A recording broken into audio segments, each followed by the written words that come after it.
Hello guys, my name is Nitin और आज का टॉपिक है हम अपने मेंटल स्ट्रेंथ को कैसे इंक्रीज़ कर सकते हैं।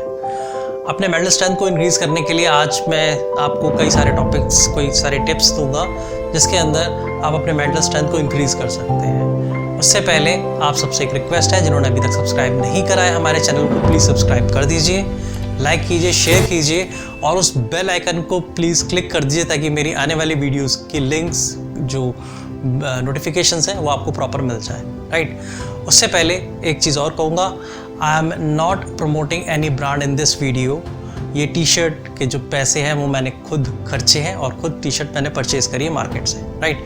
So let's start the topic. आज का टॉपिक है हम अपने मेंटल स्ट्रेंथ को कैसे इंक्रीज़ कर सकते हैं, अपने मेंटल को कैसे स्ट्रॉन्ग बना सकते हैं, माइंड को कैसे सुपर्ब बना सकते हैं अपने सारे काम करने के लिए। लेकिन उससे पहले हमें समझना पड़ेगा कि mental strength exactly physical strength से कितनी अलग है। तो हमें पहले फिजिकल स्ट्रेंथ को समझते हैं, फिर हम मेंटल स्ट्रेंथ पे आएंगे। तो फिजिकल स्ट्रेंथ बेसिकली अगर मैं बात करूं तो मैं कैलकुलेट कर सकता हूं फिजिकल स्ट्रेंथ को कि अगर आप जैसे वॉकिंग करते हैं, जॉगिंग करते हैं, रनिंग करते हैं, स्विमिंग करते हैं, वेट लिफ्टिंग करते हैं, कुछ भी XYZ कोई भी फिजिकल एक्टिविटीज़ करते हैं, वहाँ पर आपकी स्ट्रेंथ के बारे में पता चलता है कि आप में वो फिजिकली कितने स्ट्रॉन्ग हो, आप कितने आप में स्ट्रेंथ है, उसकी स्टेमिना कितना है फिजिकली आपका। वैसे ही अगर मैं बात करूँ मेंटल स्ट्रेंथ की, अगर आप मेंटली देखेंगे कि आप कितने स्ट्रॉन्ग हैं, तो हम बात करते हैं एक मैथमेटिकल इक्वेशंस को अगर हम सॉल्व करते हैं तो उसको कितनी जल्दी सॉल्व कर लेते हैं, हमें उसमें कितना टाइम लगता है, क्या हम कर पाते हैं या नहीं कर पाते हैं। नेक्स्ट फिर इसको कैलकुलेट करते हैं हम कि जैसे हम लैंग्वेज याद करते हैं, कोई भी इंग्लिश लैंग्वेज, हिंदी लैंग्वेज, कोई भी लैंग्वेज हम याद करते हैं तो हमारी वो पावर, जो मेंटल की वो पावर यूज़ होती है, वहाँ पर इसको कैलकुलेट किया जाता है कि हाँ ये हम याद कर सकते हैं नहीं कर सकते। नेक्स्ट आ जाती है हमारी IQ लेवल। हमारा जो IQ लेवल है वो कितना स्ट्रॉन्ग है, वो हम IQ के क्वेश्चंस होते हैं उसको सॉल्व करते हैं, हमारी मेंटल स्ट्रेंथ पता चलती है कि हम IQ क्वेश्चंस को कितना सॉल्व कर पाते हैं। नेक्स्ट अगर हम बात करें कि जैसे हम पोएम याद करते हैं, मुहावरे याद करते हैं, कुछ भी याद करते हैं, तो हमारी रिमेम्बरिंग पावर कितनी है, चीज़ों को हम देख कर सुनकर कितना याद रख पाते हैं, यहाँ पर हमारी मेंटल स्ट्रेंथ का पता चलता है। नेक्स्ट हम कैलकुलेट करते हैं, जैसे कि अगर हम डेली रूटीन की बात करें तो हम डेली लाइफ में हमें जो भी प्रॉब्लम्स आती हैं हम उसको कैसे सॉर्ट आउट करते हैं। कोई भी प्रॉब्लम हो सकती है, वो आपके एक साइकिल पंचर होने से, स्कूटर पंचर होने से, या कार पंचर होने से, या आप इंटरव्यू के लिए लेट हो गए, या आप इंटरव्यू में पहुंच नहीं पाए, इंटरव्यू कंडक्ट नहीं हो पाया आपका। उन सारी छोटी छोटी प्रॉब्लम्स को आप कैसे सॉर्ट आउट करते हैं, ये आपकी मेंटल स्ट्रेंथ बताती है। तो हम फिजिकल स्ट्रेंथ को भी बढ़ाते हैं और मेंटल स्ट्रेंथ को भी बढ़ाते हैं, लेकिन मेंटल स्ट्रेंथ पे हम कैसे वर्क करना है, आज मेरा टॉपिक इसी के ऊपर रहेगा।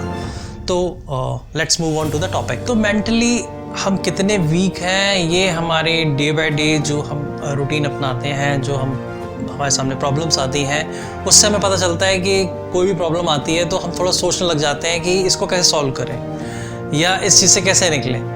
तो हम कई टाइम बाद उससे हार मान के बैठ जाते हैं। जनरली ये प्रॉब्लम होती है सभी के साथ, चाहे वो कहीं इंटरव्यू देने जा रहा हो, चाहे वो अपना स्कूल जा रहा हो, चाहे वो कहीं अपना बिजनेस कर रहा हो, वहाँ पर वो प्रॉब्लम्स उसे डेली फेस करनी पड़ती है और एक टाइम के बाद वो उन प्रॉब्लम से थक हार के वो काम ही बंद कर देता है। चाहे वो जॉब का काम हो, चाहे वो बिज़नेस का काम हो, कोई भी चीज़ का काम हो जहाँ पर उसे अपना एक गोल अचीव करना है और वहाँ पे आने वाली प्रॉब्लम्स डे बाय डे उसके लिए एक बर्डन बन जाती हैं और वो उन्हीं में ही घिरा रहता है। वो अपने गोल को नहीं सोच के बजाय उन प्रॉब्लम के अंदर ही फंसा रह जाता है। इस परेशानी को हम कैसे दूर करें, ये सारे टिप्स आज मैं आपको दूंगा। इससे आप जो भी टिप्स मैं आपको दूंगा वो आपके लिए मेंटली सबसे ज़्यादा हेल्पफुल होगी हर काम के लिए। चाहे वो आप कोई भी इक्वेशन सॉल्व कर रहे हो, चाहे आप किसी चीज़ को याद कर रहे हो, वो आपके लिए सभी जगह बेनिफिशियल होगी, राइट। तो हम स्टार्ट करते हैं। सबसे पहला जो पॉइंट है इसके अंदर, टिप जो है वो ये है कि आपको सबसे पहले फोकस्ड रहना है अपने एम, अपने गोल के ऊपर। आपका जो गोल है वो बड़ा होना चाहिए, प्रॉब्लम छोटी होनी चाहिए। आपके साथ जनरली प्रॉब्लम क्या होती है कि आप प्रॉब्लम को बहुत बड़ा कर लेते हो और गोल आपका छोटा सा हो जाता है। इसको एग्जांपल से समझते हैं कि आप निकले एग्जांपल के तौर पे इंटरव्यू के लिए और आपकी जो बाइक है वो पंचर है। अब आप उस बाइक के पंचर में इतना फ्रस्ट्रेट हो गए कि आपने इंटरव्यू कंडक्ट ही नहीं करा अपना, और ना ही आप इंटरव्यू के लिए दोबारा सोचा। आपको ऐसा लगा कि शायद मैं जॉब कर ही नहीं सकता, मेरे साथ ये परेशानी हो गई। अगर आपने पंचर सही भी करवा लिया और आप लेट पहुंचे तो फिर से आप प्रॉब्लम में फंस जाओगे। आप सोचोगे यार इससे बढ़िया तो मुझे इंडिकेशन पहले ही मिल रहे थे कि मेरी गाड़ी पंचर हो गई है और मैं इंटरव्यू के लिए नहीं जाता, लेकिन मैं गया और लेट हो गया और मेरे इंटरव्यू हुआ ही नहीं, तो मुझे इंटरव्यू देना ही नहीं चाहिए था। तो ये छोटी छोटी प्रॉब्लम्स आपको आपके एम से हटा देती हैं, क्योंकि आपको अपनी प्रॉब्लम बड़ी नज़र आती है और गोल जो आपका है वो छोटा नज़र आता है। आपको बिल्कुल रिवर्स करना है इसका। आपको क्या करना है, गोल को बड़ा रखना है और प्रॉब्लम्स को छोटी रखनी है। जैसे ही आप ये काम शुरू करेंगे, प्रॉब्लम्स को छोटी रखेंगे और गोल को बड़ा रखेंगे, तो ऑटोमेटिकली आपको बहुत ईजीली हो जाएगी।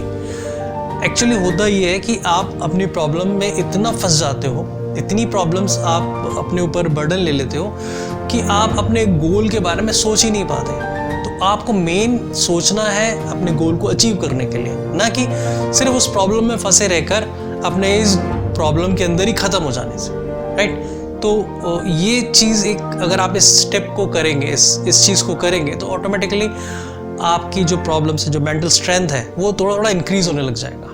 वो आपको समझ में आएगा कि ये जो प्रॉब्लम मेरे सामने आ रही है, इसको मैं ऐसे भी सॉल्व कर सकता हूँ, ऐसे भी कर सकता हूँ, लेकिन मेरा मेन पर्पस है कि काम होना चाहिए।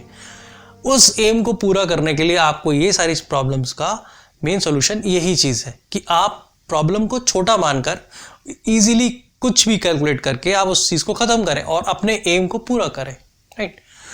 अब सेकंड टिप जो है वो ये है कि आपको सबसे पहले अपने आने वाली प्रॉब्लम के बारे में पहले से ही रेक्टिफाई करना है, फोकस रहना है अपने काम के प्रति। जैसे कि आपको कल इंटरव्यू के लिए जाना है, तो आप पहले से ही अपने ड्रेस, अपने डॉक्यूमेंट्स, अपनी बाइक, ये सारी चीज़ें आप पहले से प्रिपेयर करके रखेंगे, ताकि आपको एकदम सडनली जो भी रिजल्ट्स आते हैं वो नहीं आएंगे आपके सामने। अगर कोई भी प्रॉब्लम होती है तो आपके पास पहले से टाइम होगा सोचने का, समझने का, और उस पर रिजल्ट आपका तभी आ पाएगा जब आप प्रॉब्लम को समझ पाएंगे पहले से। इमीडिएट आप कोई काम करने जा रहे हैं और आपके सामने कोई भी प्रॉब्लम खड़ी जाती है, तो आप इतनी जल्दी क्विक रिजल्ट्स नहीं दे सकते, ना ही उसका सोल्यूशन निकाल सकते। तो आपको पहले से ही फोकस रहना है अपने काम के प्रति कि मुझे कल ये काम करना है, तो मुझे उसके लिए पहले से ही प्री प्लान होना पड़ेगा। मुझे अपने पहले ही प्लानिंग्स बनानी पड़ेगी कि कल जब मैं काम करने जाऊँगा तो ये परेशानियाँ आ सकती हैं। तो इससे क्या होगा कि आप जो आने वाली प्रॉब्लम्स हैं आप उसको पहले से जज कर लेंगे और उसका सॉल्यूशंस आपके माइंड में पहले से ही क्रिएट हो जाएगा, राइट। नेक्स्ट है कि सबसे पहले ये जानना कि ऐसी कोई भी प्रॉब्लम नहीं है जिसका सॉल्यूशन नहीं हो। हर प्रॉब्लम का सॉल्यूशन अवेलेबल है, जहाँ प्रॉब्लम है वहाँ सॉल्यूशन है। अगर आपका माइंड ये मान गया कि इस प्रॉब्लम का कोई सॉल्यूशन नहीं है, वहाँ पर आपका मेंटल स्ट्रेंथ बिल्कुल वीक हो जाएगा, है ना। तो हमें इस चीज़ पे वर्कआउट करते रहना है कि इस प्रॉब्लम का क्या सॉल्यूशन हो सकता है, और एक सॉल्यूशन नहीं, आपको 1000 सॉल्यूशंस मिलेंगे और हर बार आपको नए सॉल्यूशंस मिलेंगे, और हर बार जो सॉल्यूशन मिलेगा वो पहले वाले से कई गुना बेटर होगा। अगर ऐसा नहीं होता तो शायद जो बल्ब जो एडिसन ने बनाया था उसके बाद से कोई भी इन्वेंशन नहीं होता। आज की डेट में उस बल्ब के बाद पता नहीं कितने ऐसे एलईडी, ट्यूबलाइट, ओएलईडी, एलसीडी बन चुके हैं। अगर वहीं पर ही प्रोसेस ख़त्म हो गई होती जो अंधेरे को दूर करने वाली थी, वो शायद ऐसा नहीं हुआ। वहाँ पर कई सारे लाइट्स के ऑप्शंस आते गए और उसमें कई सारी चीज़ें बदलती गई और आज भी रेगुलर वे में वो बदल रही हैं। तो आप ये नहीं कह सकते कि ये एक लास्ट स्टेज है आपके प्रॉब्लम की या फिर यही एक लास्ट सॉल्यूशन है। नहीं, सिर्फ ज़रूरत होती है आपको थोड़ा सा पॉजिटिवली उस पर वर्कआउट करने की। सो गाइज, अभी तक की वीडियो आपको कैसी लगी आप हमें कमेंट सेक्शन में ज़रूर बताइए। ये बड़ी वीडियो है इसलिए हमने इसको 2 पार्ट में डिवाइड किया हुआ है। सेकेंड पार्ट बहुत जल्दी आपके यूट्यूब चैनल पे अवेलेबल हो जाएगा। हमने उसमें एक ऐसे एग्जाम्पल को वहाँ पर प्रेजेंट करा है तो उन्होंने उनका इस्तेमाल करा है। शायद ही कोई अभी तक इतना ज़बरदस्त मेंटल टफनेस को वहाँ पर यूज़ नहीं कर पाया है। तो आप प्लीज़ उस सेकंड पार्ट को देखना मत भूलिएगा और जल्दी ही आपके यूट्यूब चैनल पे अवेलेबल हो जाएगी। Thank you, thanks a lot.